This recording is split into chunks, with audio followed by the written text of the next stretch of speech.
Very much, Sarah. Hanging out, having a great time already with Gillian Shields. Welcome to the program. Thank you.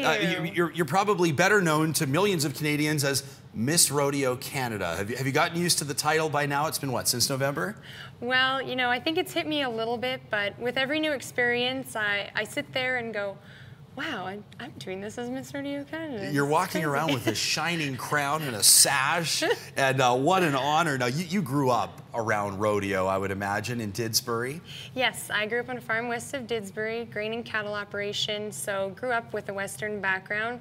Started junior rodeoing when I was about 12 years old, and have just loved it ever since. So last November, you're named Miss Rodeo Canada. You're crowned, I should say, because you certainly earned the honor. Take us through what I would imagine has been a whirlwind ride. Well, I remember that night, and it's still, I couldn't believe it. It was just, you know, you work so hard. This is something that I've been working at since I was 15 years old, and having that being able to be paid off was great.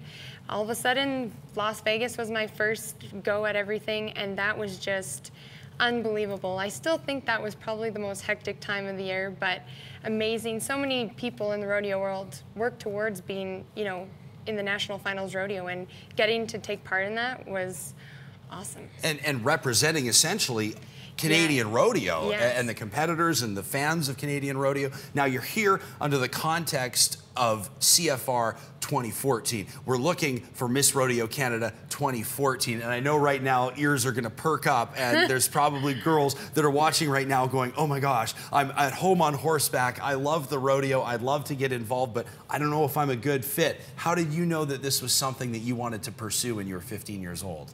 Well, this is an opportunity for you to go out and volunteer in your community, in the rodeo world, and you're an ambassador for not only the sport, but the Western way of life. So, you know, if you love meeting people, if you know going out and talking, if you love riding horses, that's something that you really must do well to be able to do this job. But yeah, just that kind of thing. If that's what you're interested to, then you probably want to be a rodeo queen. You know, you use this word ambassador, and it's such a fitting word, but what you're not talking about, because you're being modest, I want to ask you about it though, because it's my job. This has probably opened up a ton of doors for you. This has probably been a huge opportunity personally, maybe professionally for you. Yes, there are people that I've met. Allison Redford, I've seen her quite a bit, and she's starting to recognize me and You're come going up to and teach her how talk to to barrel me. race? Yes, yeah. yes. Got to be in a music video for Gord Bamford. That was pretty neat. Wow. Lots of traveling, and the connections and the different people that you get to meet and the friendships you make, that's the best part. I would imagine, even with some fellow competitors. We've seen you, we know you're competitive, but we've seen you play nice too, Gillian. It can happen. It's kind of an interesting day and age, because beauty pageants have been evolving, haven't they? Yes. And I wanted to ask you about, you talked about how you represent the Western way of life. Let's look at something like a Miss Universe or a Miss America. People have said, listen, we want to see more articulate challenges. We want to see women showing off their ability to represent themselves well, as opposed to what has typically just been a beauty contest. Miss Rodeo Canada is not really just a beauty contest, is it? I mean, people are going to have to show a pretty well-rounded skill set to challenge for this crown. Yes, the different components of the pageant there is modeling, but there's a personal interview, horsemanship. Over 75% of my appearances are on horseback, and because you have so many appearances, this is a full-time job. You got to be able to just get on whatever they give you. So you've put your life on hold for a year? Yes. Okay. Yes. Has it been worth it?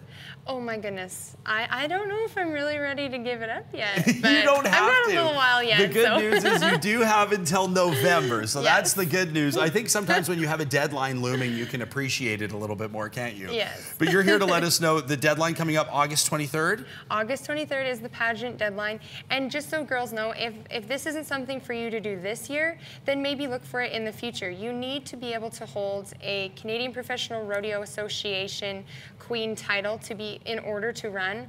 And there's lots of pageants throughout Alberta, Western Canada, that you can do. And even if you go to a Canadian professional rodeo and ask to represent them, that may be something that they can look at as well. Yeah, I mean, Gillian, there could be like an 8 or 9 or a 10-year-old girl watching right now that 10 years from now could challenge for this crown with the seed planted right now. Thanks for joining us to shed some light onto what must be such a cool gig to hold for a year. There you have it. Gillian Shields, Miss Rodeo Canada 2013. She's got a tight grip on that crown, but she'll let it go in November. If you want to challenge for this, August 23rd, as I mentioned, the pageant deadline, all the details under the Inside BT link at breakfasttelevision.ca. We'll be right back out. News team saddling up, ready to go in 2 minutes.